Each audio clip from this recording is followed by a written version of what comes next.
Okay, we're back with Trauma Team, and I think we're gonna just start Naomi's. She's the only one who hasn't been started, so let's just... I love her too, so, you know. There's a lot of talking in hers, though.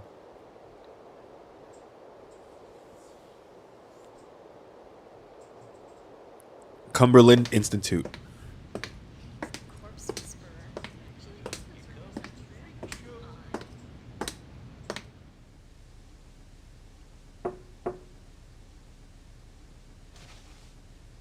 Ah, come in.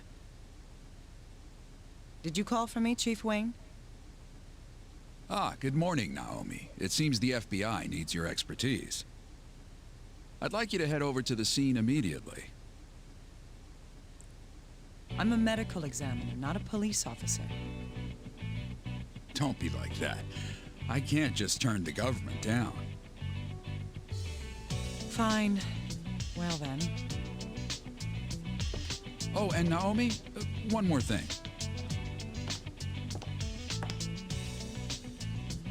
Here's our liaison from the FBI. You should meet him. You? Special Investigator Naval. A pleasure to meet you, Doctor. Yes. Nice to meet you too. What are you doing? You an FBI agent? This must be a joke. Please keep your voice down. It's been a while, hasn't it? I didn't have the luxury of witness protection, like you. Just shut up. I'm only here because it's my job. I have nothing to do with you faking your way into the FBI. And don't you ever talk about my past again. Whatever you say, ma'am. Good. Whoa, where are you going? To the crime scene. Send the address to my GPS. Oh, I'll have them bring the car around. You are waiting here. Tell your people on site I'm coming. But, Nice tie there, little guy. Be a good boy and stay. Doctor!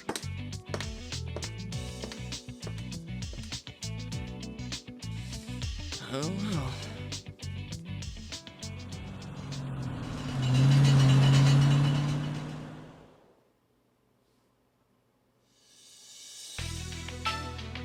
All right.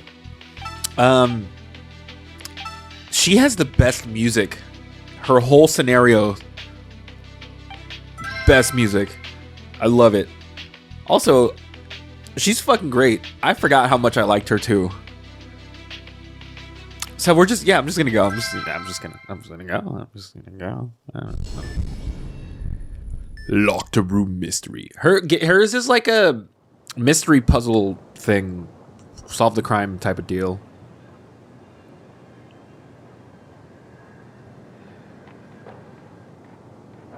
We've received word about you. Miss Kimishima, is it? Good. This will make things easier. Where's the victim? He's over here. This way, please. Victim is Dennis Taylor, 30-year-old male. Neighbor called in the fire. The fireman found him. The knife in his hand matched the cut wounds. Probably suicide. Huh. What's this? Oh, that's where the fire started, likely before the suicide.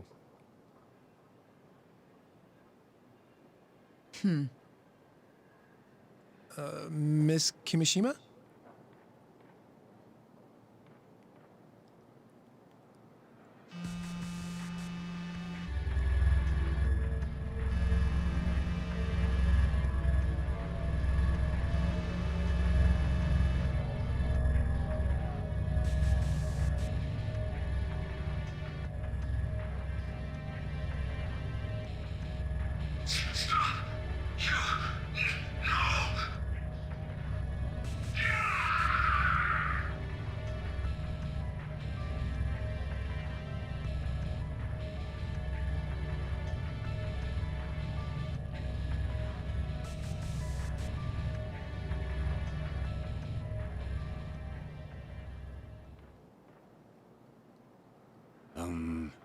Are you feeling all right?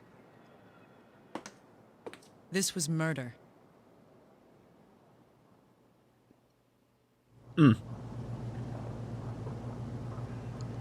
Send the corpse to CIFM immediately. I'll examine it. I want all finger and footprints found in that room.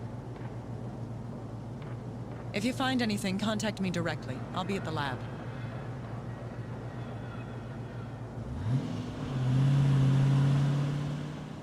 What was that about?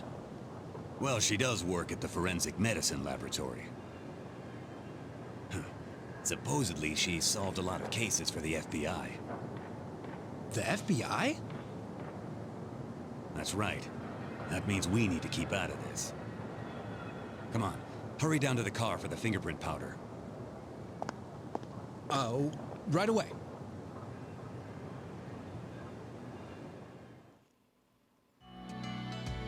Let's begin. This is Dr. Naomi Kimishima, ID 422194. Hey, little guy. Tell me what we know so far about this. Oh, right. The victim's 30-year-old Dennis Taylor. At 3:30 p.m., someone in the same building reported a fire. The firefighters found the body in bed 20 minutes later. He had a knife in one hand and a deep wound on his wrist. The door was closed and chained. It's being ruled suicide. Nonsense. Is that your personal opinion or your FBI training? Look, isn't that the most reasonable fitting explanation? I thought people learned when they grew older. Doctor, what do you mean by that? Let's begin. Show me how this life's flame was snuffed out. All right. Dennis Taylor. The truth can never truly die. Also, Lola is on me. Oh my god. This song was my ringtone for years. When I say I love this game, I am not kidding. When I say she has the best music, I am not kidding.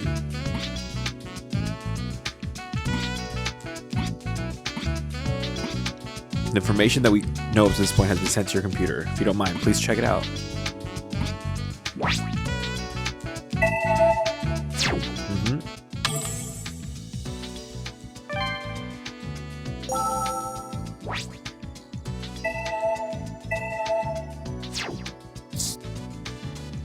The knife found in Dennis's hand. There's blood on the blade. I should get it analyzed to learn more.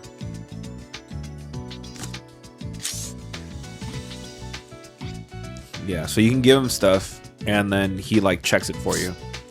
Victim is Dennis Taylor, a 30-year-old male. His body was found in bed. I need to know what happened the day before the incident, and then that's the call, where he just screams, and he says, no.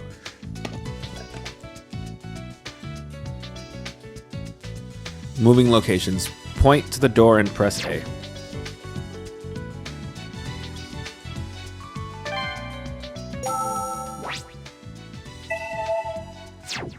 Okay. Yeah, I guess we're gonna check the corpse. Let's check the clothing first. Yep. There's blood on his arm. The deceased was wearing a white dress shirt. There are blood stains on the left sleeve. Anything else we should know about this clothing? There's nothing.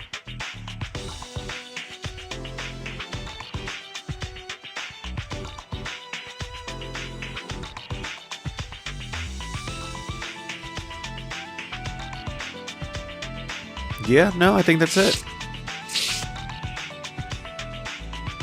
I don't see anything else out of whack, so just the bloody shirt. Let's check the corpse.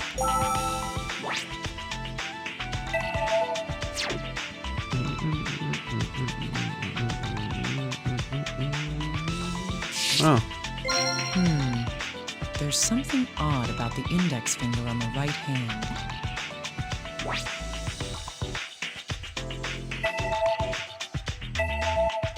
Okay.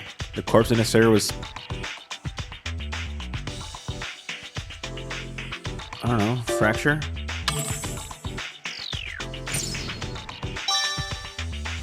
Indeed. We can't say what's wrong with it for sure until it's sent in for analysis, though. What the fuck? Is this a bruise?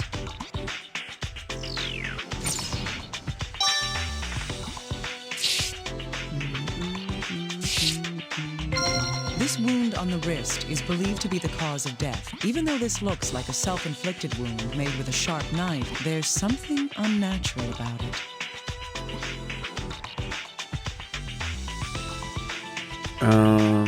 Let's consider the slash wound on the left wrist. If the victim did commit suicide in this way, the wound is odd in that.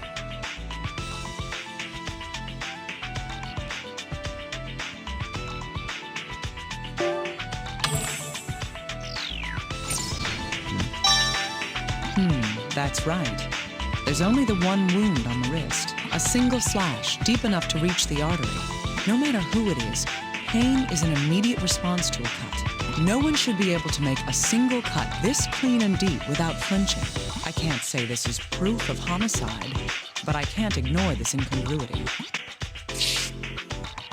What else do we have? Oh, you got red eyes.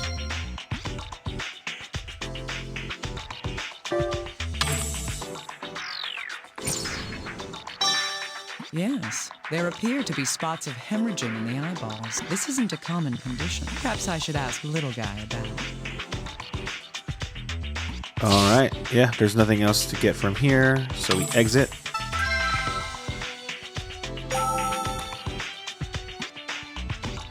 Yeah, and then we have to give Little Guy some stuff. Let's get back to my office and analyze everything, yeah. We give Little Guy the stuff and then he...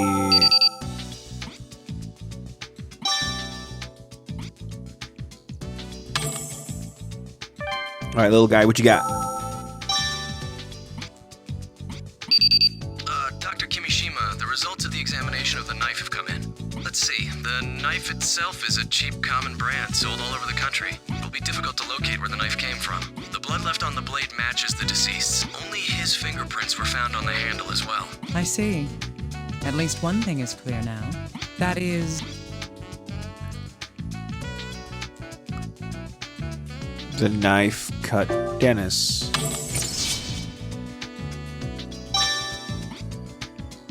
Okay. Yes, this knife is believed to have been used to slit the victim's wrist. Even then, we can't prove that unless we compare it to the wound. Yeah, you can combine stuff.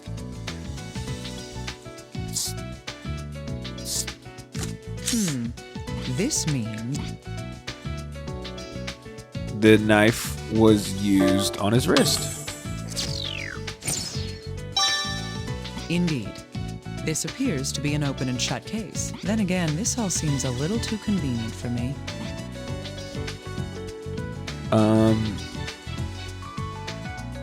Yeah, what's going on with his eyes? Hemorrhaging in the eyes, you say? It's a condition called petechia, caused by increased blood pressure and spasms in the blood vessels. It's commonly found as a sign of death by asphyxiation. Wait a second, that doesn't seem right. If I recall correctly, the victim... Died of a slashed wrist. The cause of death was thought to be hemorrhaging from a slashed wrist. If the cause of death is asphyxiation, it's possible that we are dealing with a homicide. Okay. Tell me about that. There's no mistake. This finger is fractured. Can you send me the details? We'll get an x-ray performed as soon as possible. Oh, and I have one more piece of good news, Dr. Kimishima. I've received a recording from HQ of a witness's account. Great, that will be useful. Who's the witness? It's the deceased's neighbor. We've asked her some questions about the day of the incident. Perfect timing. Maybe we'll be able to use her account to determine when the fire started. I'll send the data over to you.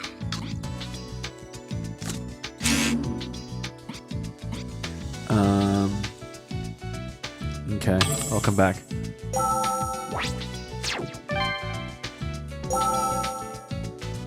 Kirsten Langley.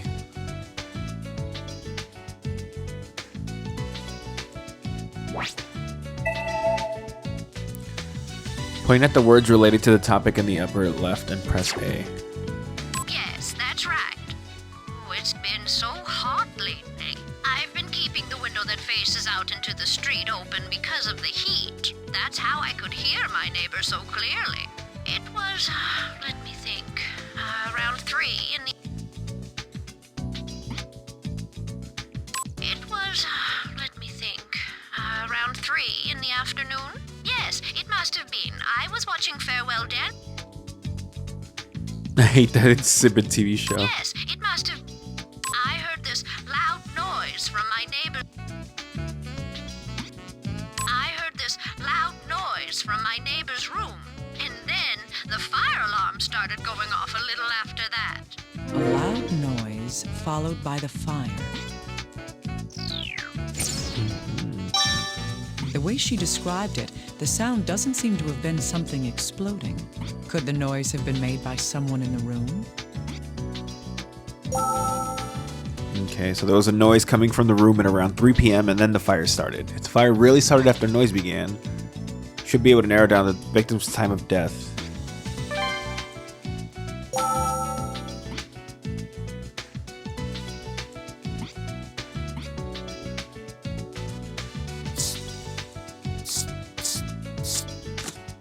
The room was sealed, and the neighbor heard the sounds at around 3 p.m. The fire occurred not long after that. What we can deduce from that is...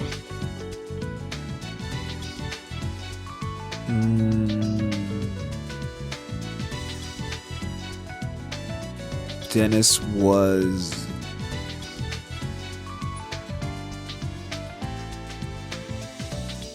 I don't know. Dennis was alive until 3 p.m.? That's right. At least, that's all we can determine using our current information. The deceased was alone at the time, so there's a good chance he made the noise. Still, we need more information to see if there was anyone else in the room when it happened. Okay.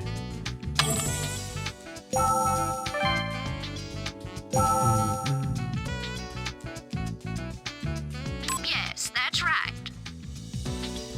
I heard this loud, and then I was...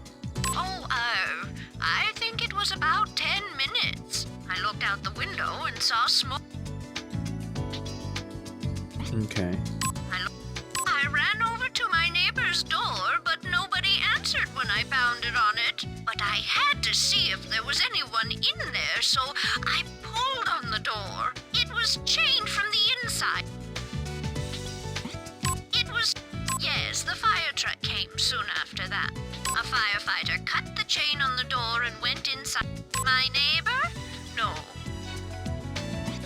Oh, but I remember an electrician came at around noon. So an electrician had come to the deceased's room that day at around noon.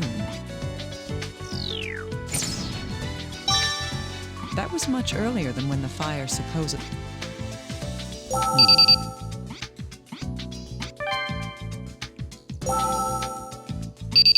Ah, little guy. Perfect timing. It seems an electrician entered the deceased's room around noon on the day of the incident. If he's talked to your people, can you ask them for the recordings of the interview? All right, I'll contact them immediately. Please do. How's the analysis going? Well, regarding the fracture on the corpse's finger, the right index finger was fractured by an external force. It's rather odd. There are no signs of healing in the fractured area. No traces of healing. That would mean... The bone was broken after he died. That's right. Reactions to injury, like minute healing and hypodermic hemorrhaging, are vital reactions. They only occur while the body is still alive. Thus, if there were no vital reactions to this broken bone, the fracture happened, it must have occurred after the person was already dead. That would have to be the case. Oh, and to be clear, there's no way that the body was damaged during transport. We take the utmost precautions when moving bodies. Huh. I hadn't considered that until you brought it up. Still, I'll take your word for it. If his index finger was broken, using the hand would have caused a great deal of pain. With that in mind, he shouldn't have been able to use his right hand all that well.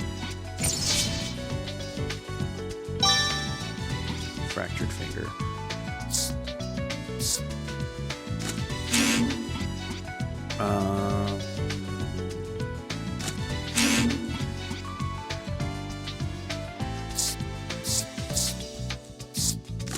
There was a wound in the left wrist and a fractured finger on the right hand. This seems odd because...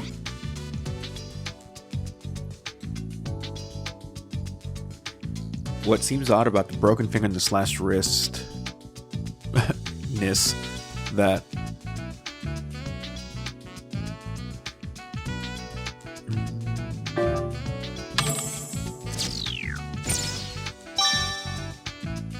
Yes, the deceased would have had to hold the knife in his injured hand to cut his left wrist. Then he would have had to cut deep enough to sever the artery, putting pressure on his broken finger. Even if he was right-handed, this situation just doesn't add up.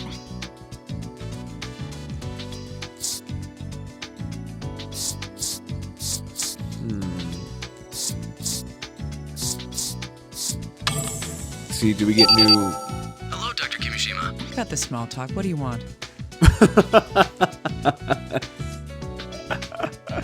So cold. HQ's questioned the electrician that the neighbor mentioned. I've sent you the recordings. It seems HQ already knew who he was, so there wasn't a problem. Now we'll find out why that electrician went to the deceased's room.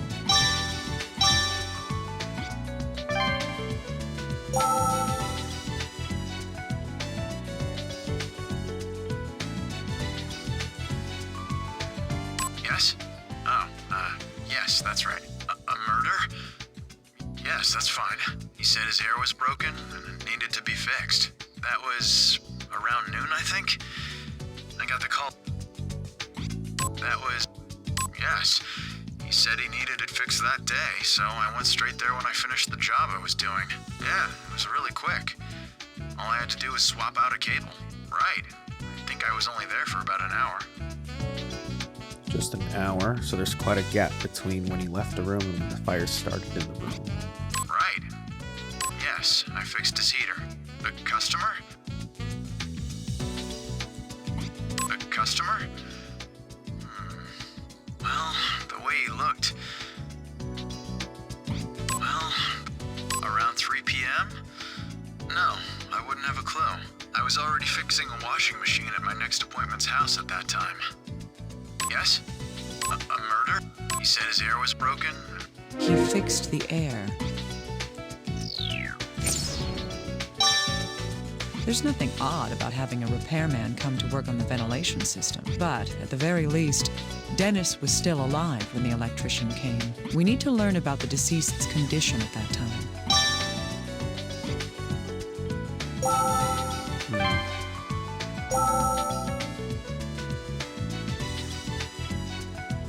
Yes? He said his air... That was... Yes.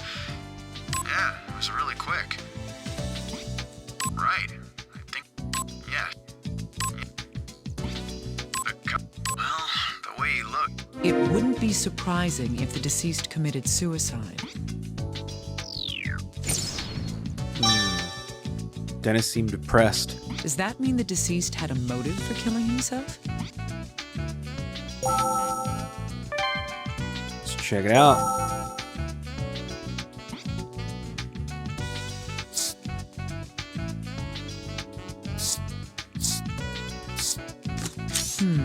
On the day of the incident, the electrician had been asked to repair the deceased's air.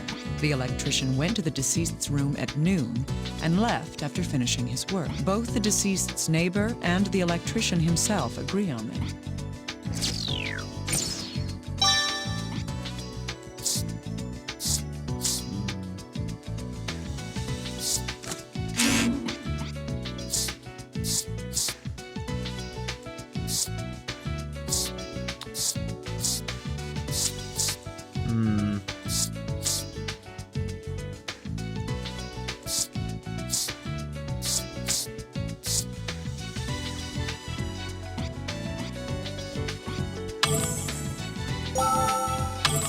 Let's see.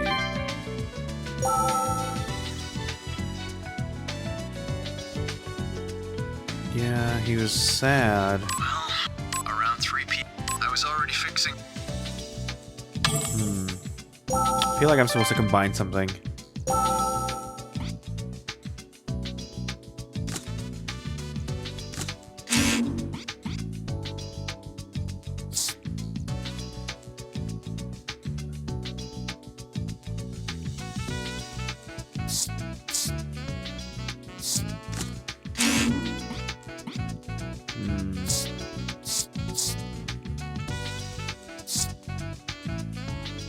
Indeed.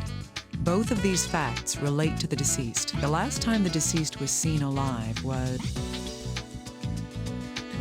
Seen alive between noon and 1. That's right. At that time, he seemed... Seemed depressed. Yes. This comes from the electrician's testimony. The last time we believe the deceased could have been alive is... Around 3, I should say. Indeed. The neighbor reports hearing a sound from the room at that time. Within an hour after that, a fire started in his room. The deceased was later discovered dead.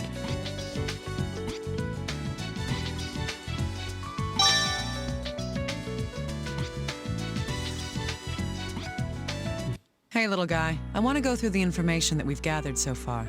All right, let's piece it all together step by step. Let's do that. The deceased, Dennis Taylor, was found dead in his apartment. Let's see. His body was discovered because... Because of a fire. Yes, but by the time firefighters arrived on the scene, the fire had already gone out. His corpse was found on the bed. That's right.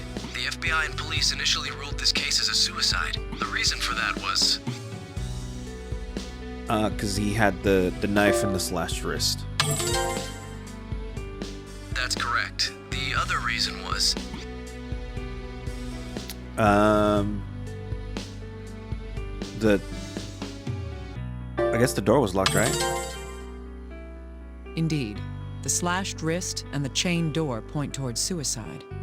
It would seem he was so desperate for death that he would both slit his wrist and set his room on fire. That isn't a surprising conclusion. The knife blade does match the shape of the wound in the wrist. The blood on the blade matches his DNA. Lastly, the deceased's fingerprints were found on the handle of the knife. Those are all true, but there was something odd about that wound on his wrist. First, There's no pain reaction. another point is...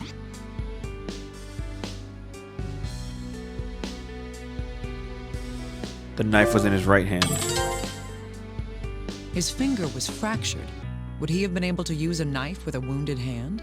It's very unlikely, but that's not the only thing that raises doubt. If he did die of the knife wound, he would have bled to death. However, investigating the corpse points to a different cause of death. That is...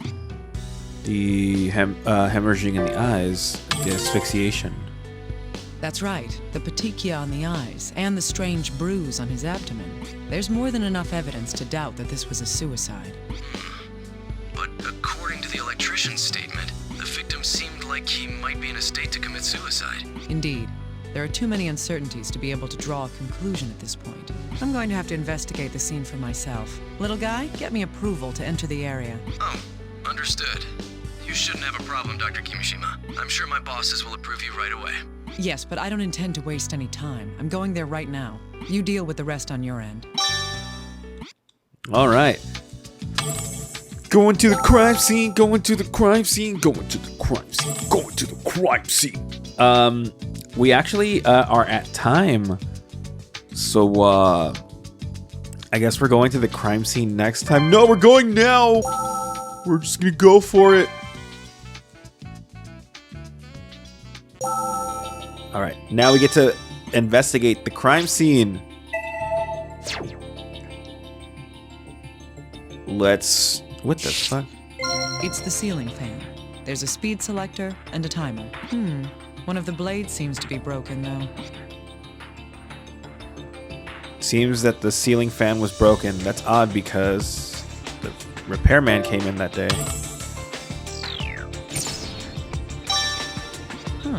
The electrician had supposedly come to fix the air. I need to review his testimony to confirm what he actually fixed. What else?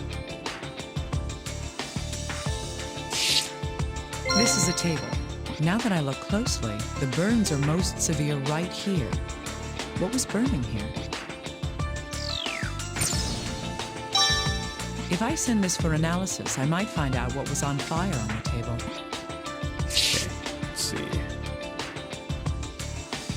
Oh, there's the fire. Oh, never mind.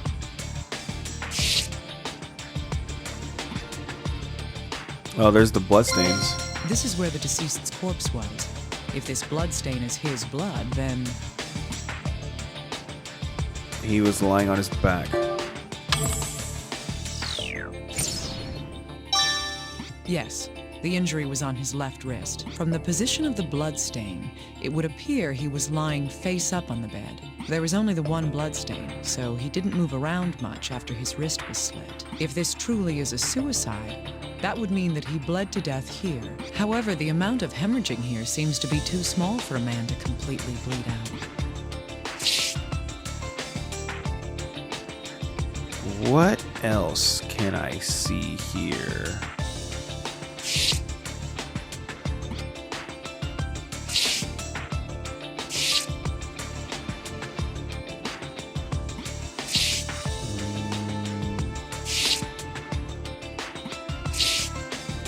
Table's knocked over. There's like stuff up there.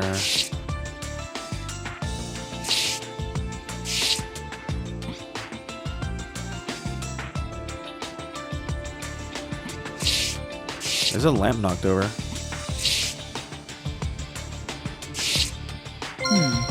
Who's this in the picture? The deceased's friend? I was so caught up in the case that I didn't check the man's background. Hello, little guy. Yes, I hear you. Did you need something, Dr. Kimishima? Yes. Can you do me a favor and look into the deceased's friends? I'm going to send you a picture right now. Try getting a hold on whoever that is. All right. Is there anything in particular you'd like us to find out? Let's see. First, about the deceased himself. It'd be great to find out more about the day of the incident. All right. I'll make preparations to have them question. I'll send you the recordings of their answers, so please check the recorder. Good. I'm glad you can get on this so quickly. I'll be counting on you. All right, and now we leave. We go back to the office. And we look at the recordings. We interrogated the man in the photo that was found in the victim's room. Please use the recorder.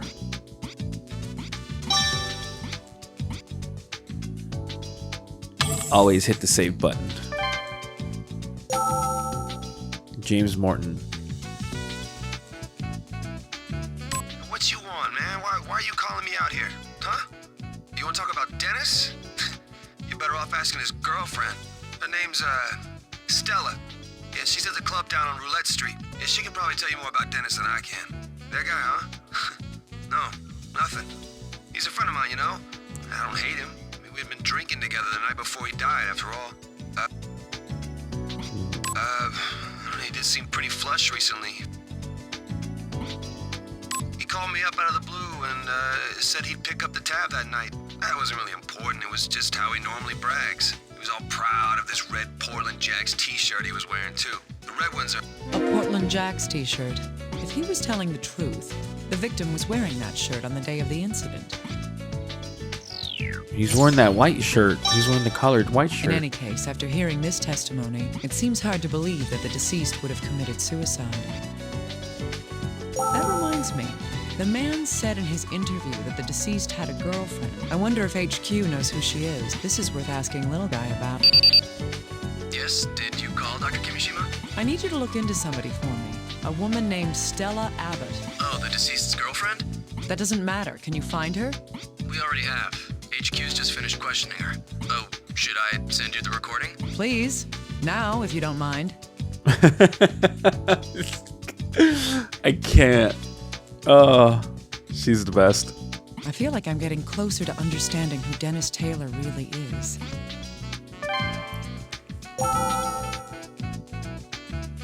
No, we don't have it yet.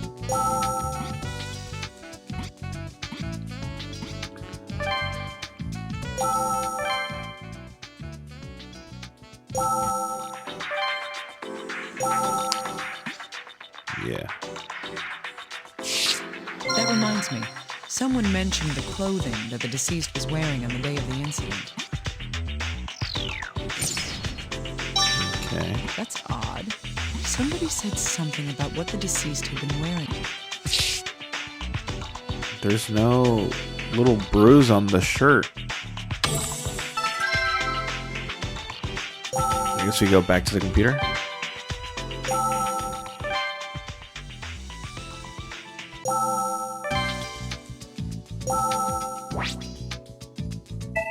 No, there's too many.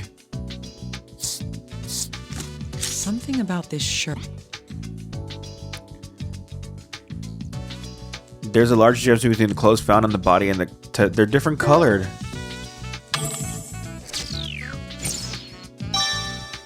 That's right. The deceased was apparently wearing a red t-shirt on the day of the incident. Did he change after he got home? Or was there some reason for changing his shirt?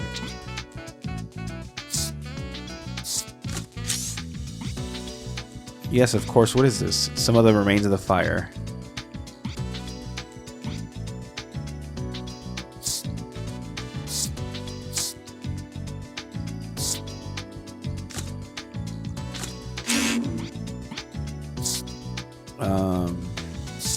This is a blood stain. I did some quick calculations. A stain of that size would take about 800 milliliters of blood. The average adult male would have to lose at least 1,500 milliliters in order to bleed to death. This means...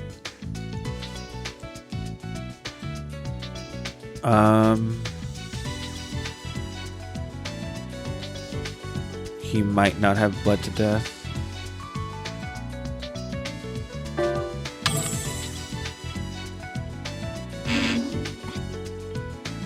How could I do that? He might not have bled to death. We don't know for sure. Yeah, I'm stupid. Well, the amount of blood loss required varies from person to person, so this isn't quite proof. It is unusual, though. What else do we got?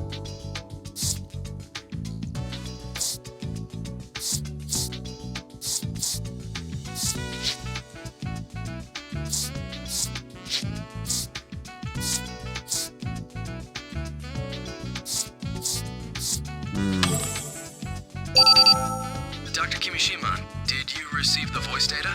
From the deceased's girlfriend? You should be able to listen to it using the recorder. Right. First, I want to know about the deceased's source of income. It did seem fairly well off for somebody without a steady job. Indeed. I'll be listening for that while I'm going over the recording. Okay. Stella Abbott.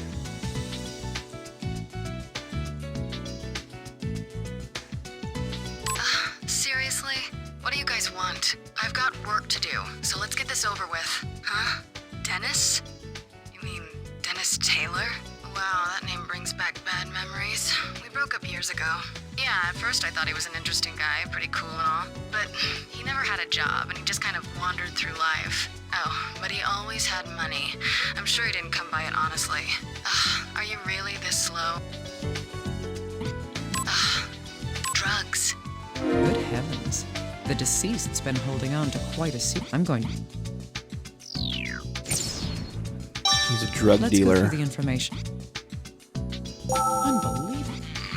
This is looking more and more like a case worth investigating. If Dennis Taylor was a drug dealer, then there could be a variety of reasons to kill him. Still, I can't let my prejudices cloud the truth. I need to remain objective. However, it seems that we're going to have to change our views regarding this case. Right. I'll prepare the CSI's ALS. ALS, the advanced light source that can adjust the wavelength being emitted? That's right. An object's visibility depends on the light being reflected from that object. The ALS lets you select a particular wavelength to focus only on what you want to see. Or hide what you don't want to see. Oh, no. I'll try using it. Okay.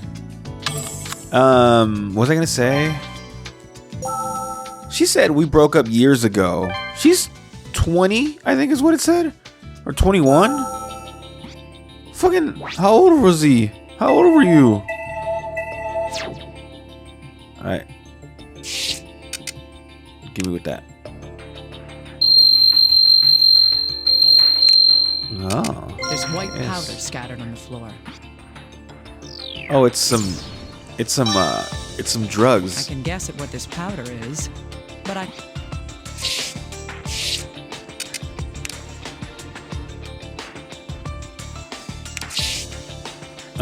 Where else would there be stuff?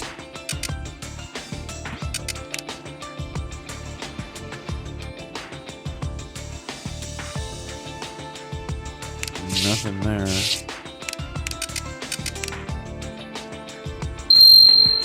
What the? Where did I? What was it? Where was it? This Bingo. There's more of that powder inside this hole in the wall. What an obvious place for a hiding spot. Mr. Taylor wasn't all that clever. The drug wall. All right. Progress is being made. Office. Beep, beep, beep, beep. All right, little guy. Dr. Kimishima, about that white powder that was spread on the floor, there were traces of drugs found within it. A number of different sets of footprints were identified in that powder as well. They all belonged to the firefighters, police, and you, of course. I see. The drugs were there for days. Concentrate. They fell when the fire started. True. Yeah, I guess that is true. Exactly. The room belonged to the deceased. If the drugs had been spread on the floor before the incident, his footprints should be there as well. But the only footprints in the room were from people who had entered after the fire. This would mean that the drugs would have to have been spread before or soon after the fire began.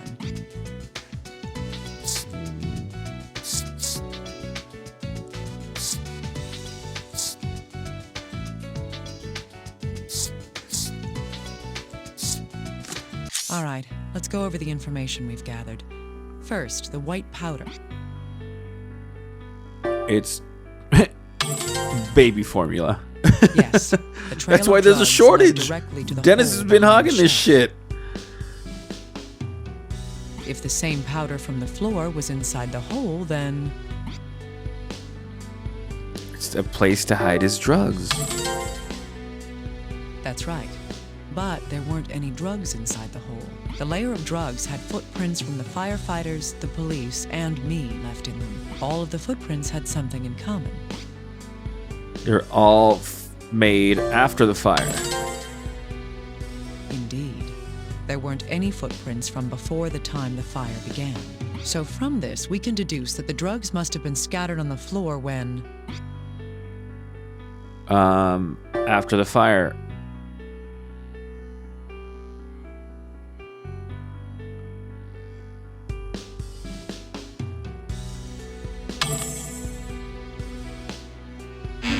Concentrate. Just before the fire?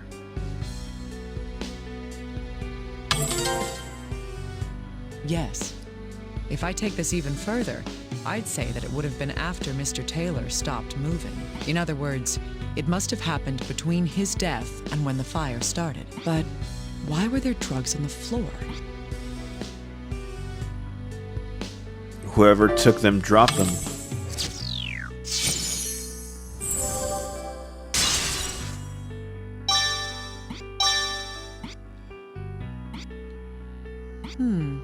Yes, they must have spilled out when someone removed the drugs from the hole in the wall. Dennis Taylor was killed, and someone walked out with the drugs. I'm starting to get a clearer picture of what happened here. I need to move on to the next step.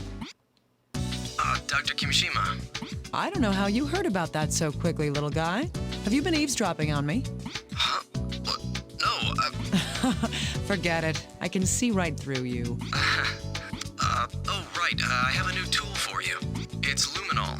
Do I need to explain it to you? A chemiluminescent material based on reducing 5-nitrophthalhydrazide with sodium dithionite. It reacts to iron and hemoglobin by glowing, making it useful to find otherwise hidden bloodstains. Anything else? No. Good. I just spray this onto suspicious areas, then shine the ALS on it, right?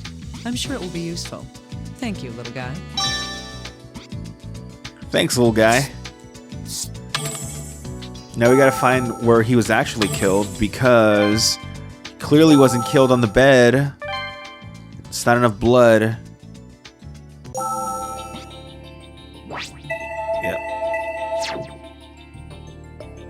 Let's try here.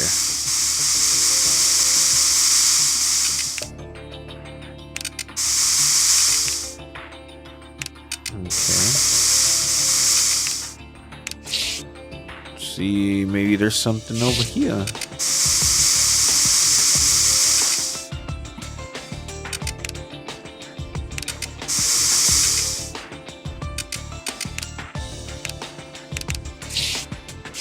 How about this? What the? This. There's a rope wrapped around the shaft of the ceiling fan. There's no mistake. Those are bloodstains.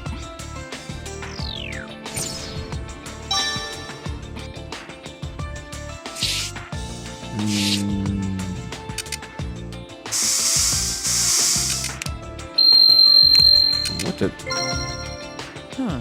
There's a reaction to blood on this screw that's securing the doorknob. The screw seems rather loose as well. Loose screw. Bloody screw. Come to think of it, could this be related to that in some way? Is there anywhere else where I would find the blood?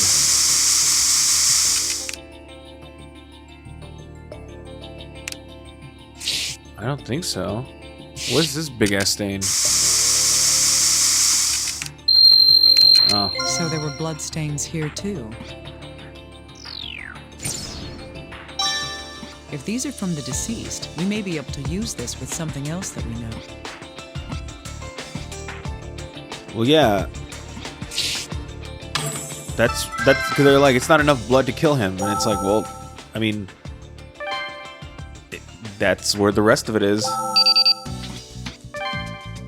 Oh, Dr. Kimishima, the analysis of the burnt material has come back from the laboratory. Calcium hydroxide was detected in the sample. Calcium hydroxide? You mean slaked lime? Yes, small amounts of quicklime were also detected. Quicklime is a substance that releases a great deal of heat when it reacts with water. Huh, I see. So this was...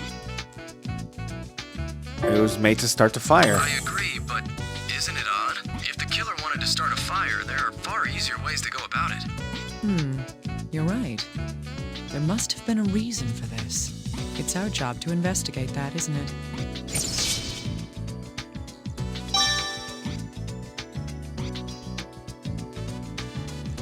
Okay.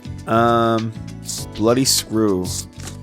Dr. Kimishima, it's a DNA match with the victim, Dennis Taylor. Why would his blood be there of all places? It's simple. What happened was it touched the murder weapon. That's right. It's probably because it touched the murder weapon. Wait, why would the killer touch that screw with the murder weapon? He would have to, if the weapon was... A screwdriver! Yes, a screwdriver. It was likely used to both loosen and tighten that screw. I see. Then the screwdriver left the blood on the screw while he was covering his tracks.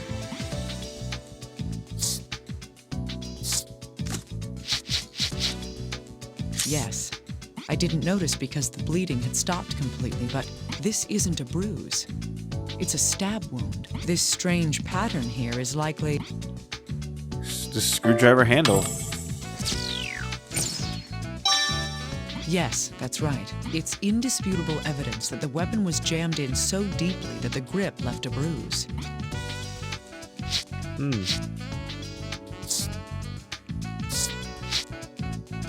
What's this? Think harder, little guy. How was the room when the firefighters arrived at the scene? The entrance was closed, but was it completely inaccessible? Dennis's room was locked by the chain. That's right. The chain on the door had been attached, but the door itself wasn't locked. Sorry, but the door only opens about 15 centimeters with the chain attached. I don't even think a small child could get through a space that small. You're so unimaginative. Flex your mind and think about it. Listen to me. What I'm trying to tell you is... The killer was able to go through the door with the chain shut by removing one screw.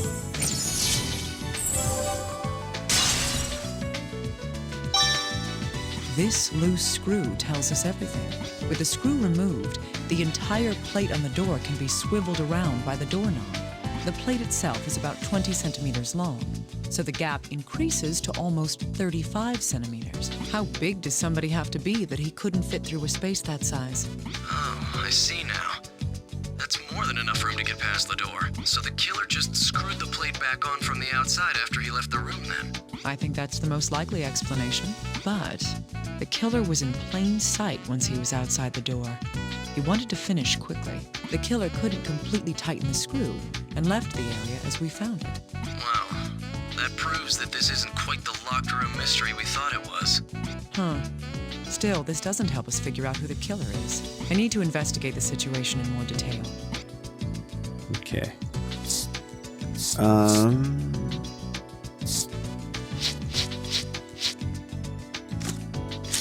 That's right.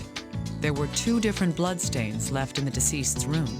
Now, which of these bloodstains happened first? The one on the floor happened first, and then they moved him up there. That's true. Unless the corpse got up and walked over by itself, it's most likely that the deceased died where the first bloodstains were found, and then was carried to the bed afterwards. That would explain why there was such a small amount of blood on the bed itself. Okay. So, the corpse was moved.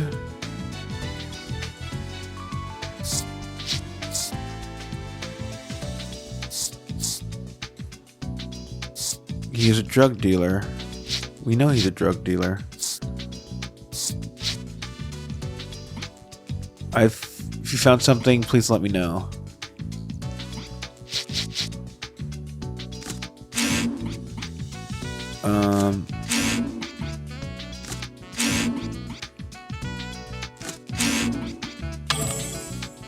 Nothing's coming to mind. There's still more in here. Okay, let's see.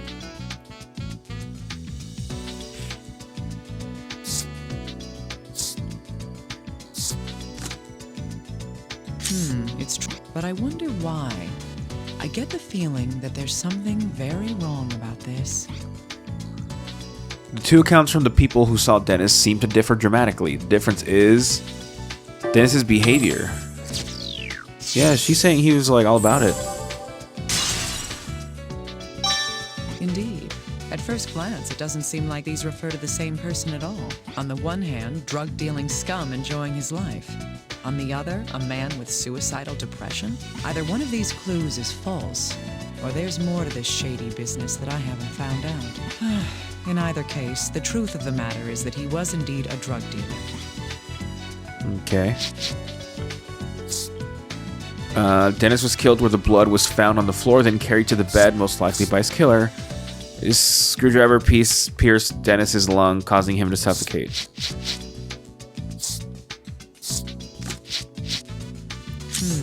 Yep. Yes. These do lead the way to a definite truth. Looking at the location of the bruise, the tip of the screwdriver must have pierced Dennis's lung. His lung would then rupture, causing pulmonary emphysema, and he would have suffocated. This explains the spots of hemorrhaging in the corpse's eye. What actually happened that day is slowly coming to light now. Okay. Now we're still missing the fractured hand.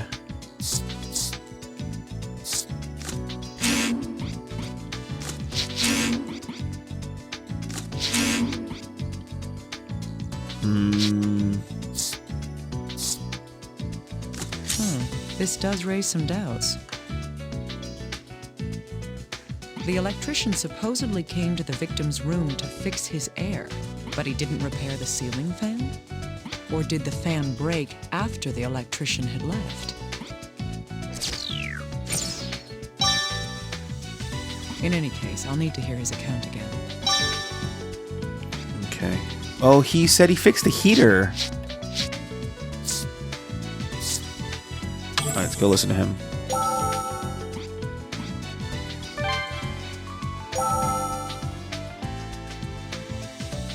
Yeah, he also doesn't have a stab wound on his new shirt. Yes? Yeah, it was right. Yes. He fixed the heater. Supposedly, the electrician came to Dennis's room to fix the heater. This seems odd because it's too hot to need the heater. Yes, the deceased's neighbor mentioned that. Summer is already starting. And yet, on the day of the incident, the deceased wanted to have his heater repaired? There's something strange about this after all. Okay. Yeah. Well, when I check the shirt, it's gonna be like, it's the wrong shirt and there's no stab wound. I know that.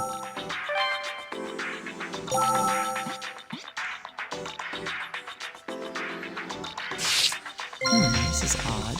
If the puncture wound in the abdomen is the true cause of death, The one thing that must be on the clothing in the same location is bloodstains from the stab wound. right, there should be blood stains in a hole where the screwdriver went through his clothing.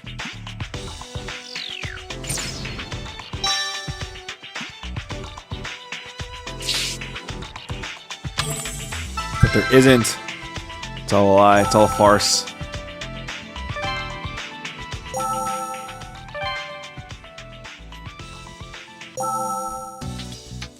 All right.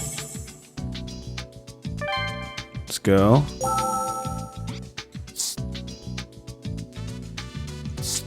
The heater.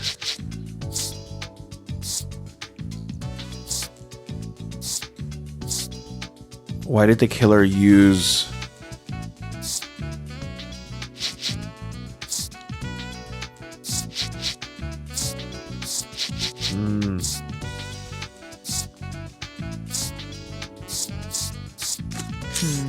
I still have doubts. My main concern about this is The reason most people use a ceiling fan is for air circulation.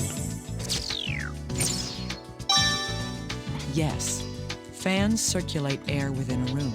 If the owner was having his air system fixed, the fan should have been considered part of it. Why then would the electrician fix only the heater and not the ceiling fan? The electrician was fixing it, but when did it break? Yes, these two pieces can be combined into one. The rope wrapped around the ceiling fan is what caused it to break. The question now is why there was a rope around it in the first place.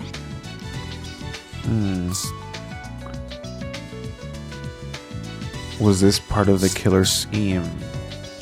There's no damage or blood on the victim's clothing.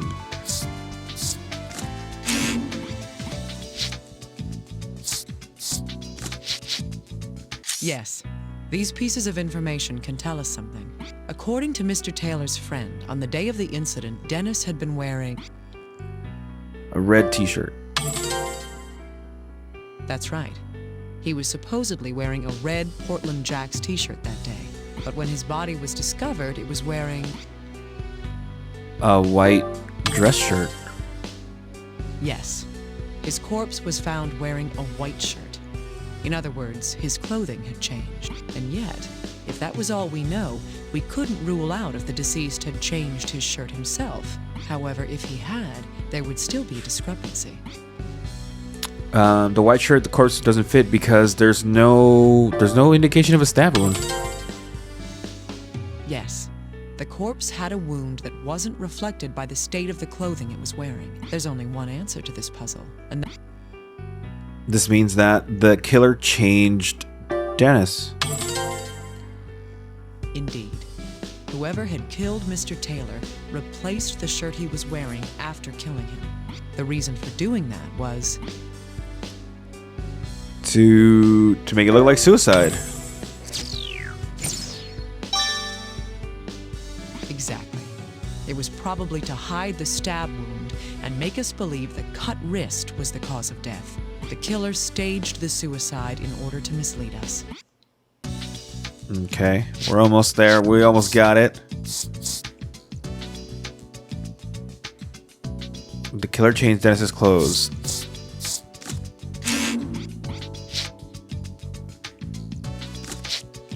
There are no vital reactions to the broken finger.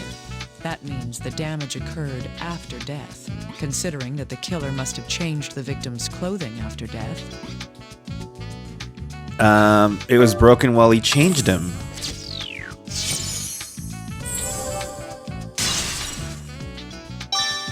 That's right. The killer broke the corpse's finger while changing the shirt on the body.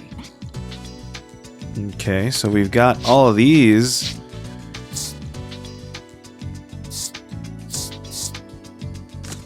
The fire began near the fallen table. Calcium hydroxide was found in the substance on the floor there. Calcium hydroxide is formed through the reaction of quicklime and water. That reaction creates something else as well. It creates heat. I feel like I'm learning. Quicklime releases 65 kilojoules of energy per mole when it reacts with water. This was the method used to start the fire in this room. First, you would place a glass of water on the table. You would also put quicklime around the floor and on the table near the glass. When the table falls over, the hydration heat caused by the reaction would cause a fire. But why would the killer go through such a complicated plan to start a fire? To delay when the fire was started, because the fan thing has a timer. If all he wanted was a fire, he could have just set something on fire. The killer needed to have a delay until the fire began. That's why he devised a plan that made use of two components. The ceiling fan and a rope. Yes. This trick relied on the ceiling fan and a rope. The killer wrapped one end of the rope around the fan and tied the other to a table leg. When the fan activated according to its timer, the fan wound the rope up, flipping the table over and spilling the water onto the quicklime. However, there's still one basic question left to be asked. Why did the killer have to set the room on fire in the first place? Why go through this extravagant setup to make it happen? The reason for that is... He said he wanted to... because he wanted them to find Dennis's body. Exactly. Due to the fact that there was nothing flammable added to the body itself, the culprit never intended for the corpse and the evidence to be destroyed in the fire. Instead, the killer wanted to cause a commotion that would draw attention to the corpse. Now then, why would that be?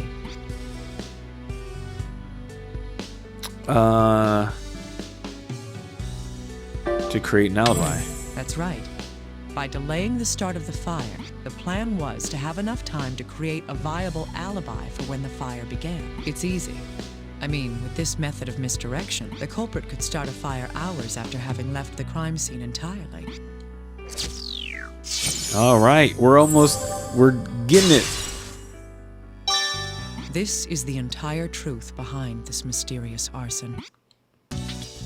Okay, the only thing left is the moved course.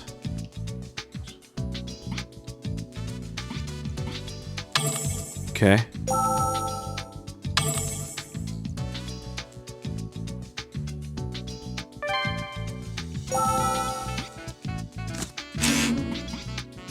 Yes. These two can tell us how the murder happened. On the day of the incident, the killer came to the victim's room and stabbed him in the torso. The murder weapon was... It was a screwdriver. Yes. The screwdriver pierced the victim's lung, causing pulmonary emphysema. This caused respiratory problems due to lung failure. He died of asphyxiation. Couldn't breathe.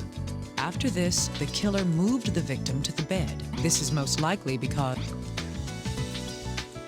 to make it look like a suicide. And that's it. We've got all the puzzle pieces. Indeed. The murderer then arranged the corpse to make the death appear to be a suicide. That is what I believe took place, according to the evidence we have gathered. Dr. Kimishima, how's the investigation going? I've almost uncovered the deception, but the truth hasn't completely been revealed. I see. So we can't arrest the culprit yet? That's right. I need conclusive evidence that can help us identify the killer. The most reliable giveaway would be if we could find a fingerprint at the crime scene. However, only the victim's fingerprints were found when HQ searched the room. Oops. Sorry, I hit the microphone. I'm not surprised, considering the lengths the killer's gone to hide his tracks. The murderer was probably wearing gloves while the crime was being committed. Huh. Isn't there anything the killer might have touched? Something that would require him to take his gloves off? It's hard to think of anything. Well, the best evidence would be on a hard, slick, inorganic substance. It doesn't matter what size it is. All we can investigate are the crime scene, the corpse, and what the corpse was wearing. Could there be anything among those items that the killer touched with a bare hand? I'll have to investigate further. Something he had to touch with his bare hand. Let's see.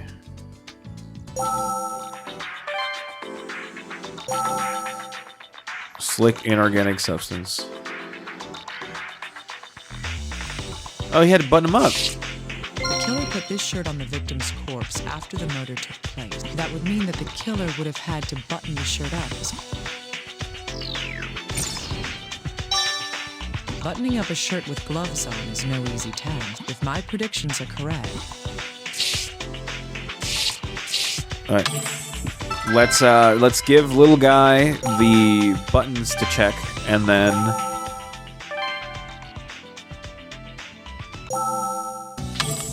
let's see. Use computer. The buttons on the victim's clothes, huh? I'll look into them right away. Hopefully this will help us find the identity of our mystery murderer. Dr. Kimishima, it was there. I found it. There's a fingerprint from someone who isn't the victim. It's a right thumb. Great. Run the print through the list of registered offenders immediately. Leave it to me. Such an attention to detail has gone into this. It can't possibly be a first-time offender. There has to be a match for this fingerprint in our records. I sincerely hope so. Solid evidence.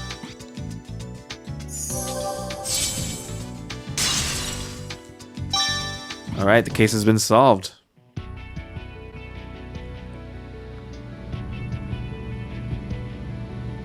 The dead shall speak. Let's put together the truth of what happened here. The victim in this case is 30-year-old Dennis Taylor. As there's no motive for murder, it's a suspected suicide. However, the victim had a hidden other side.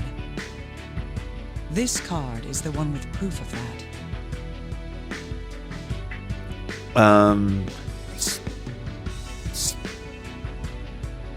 His hidden other side is the drugs. What the oh, the pusher. Yes. While he did work at the bar, he also dealt drugs. This case is related to the victim's drug activities. The proof of that is on this card. The evidence proving that drugs is a motive is the missing drugs. Indeed. The drugs hidden behind the shelf were missing. The killer went into Taylor's room to kill him for his drugs. The real cause of the victim's death can tell us that. I know that because of this card. The true cause of death is the screwdriver.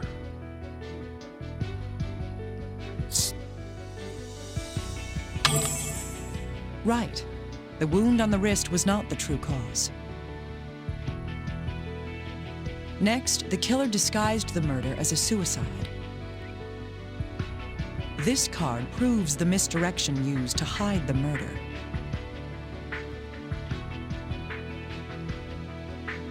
The evidence proving that steps was taken to camouflage the body is... Yes, the appearance of suicide covered up the real cause. The next topic is the secret hidden in the room itself. The murderer used a trick to create a locked room mystery. It was made to seem as if the victim was the only one there. This card shows the trick that had been used. Killer was able to make it seem like the victim was alone at the time of death.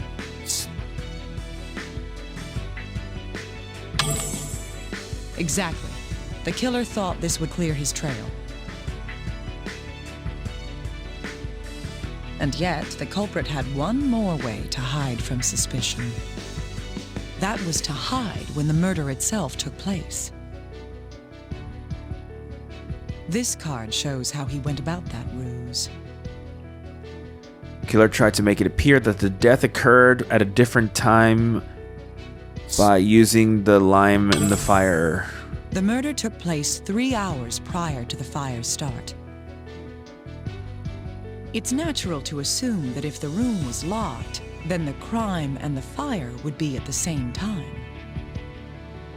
The plan was perfect. No fingerprints were left in the room. However, there was one thing the killer hadn't counted on. There was one task he needed to remove his gloves to do. This card is evidence of that task. The button. He probably couldn't button the clothes with his gloves on. No matter how small the buttons, they were still prints. Even a fragment of a fingerprint can be used to identify him. The victim must have been surprised. After all, he thought the killer was a customer.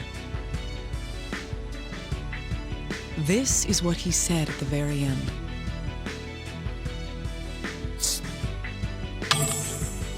Stop! No! The final flickers of this soul's light show me the truth.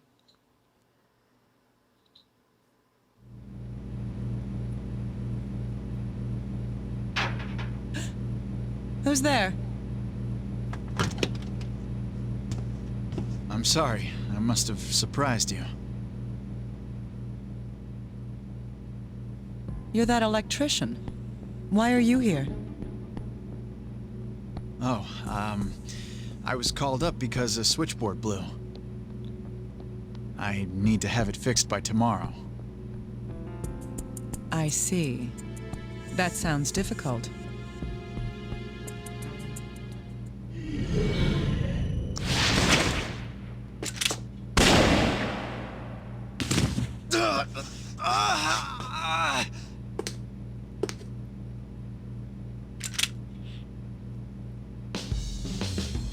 Freeze. Don't move. I see corpses all day. One more won't bother me. What a savage. I fucking love her.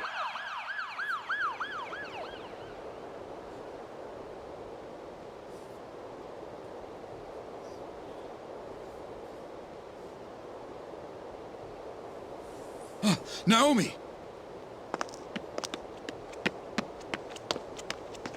Are you hurt? I'm sorry. I should have stayed. I've solved the case. I'll give you my report tomorrow. The report can wait. Naomi, you must think of your safety. Nobody lives forever. Even if I died today, it'd just be earlier than I expected.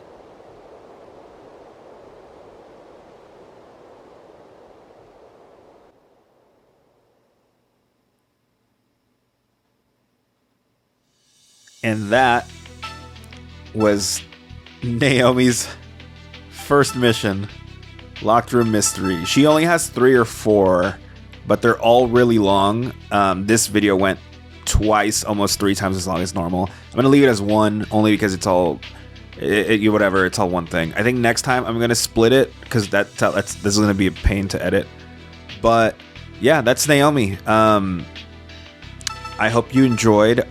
Also, let me know if I should just skip through the dialogue and paraphrase it or something, or if I should just let them talk. I think I like it better when they talk because you get the experience. But I also made this a way longer than I was expecting. But yeah, that's Naomi. Next time we'll do something that's not that long. We'll probably go back to Freebird or maybe Tomoe again. I love Tomoe, but yeah.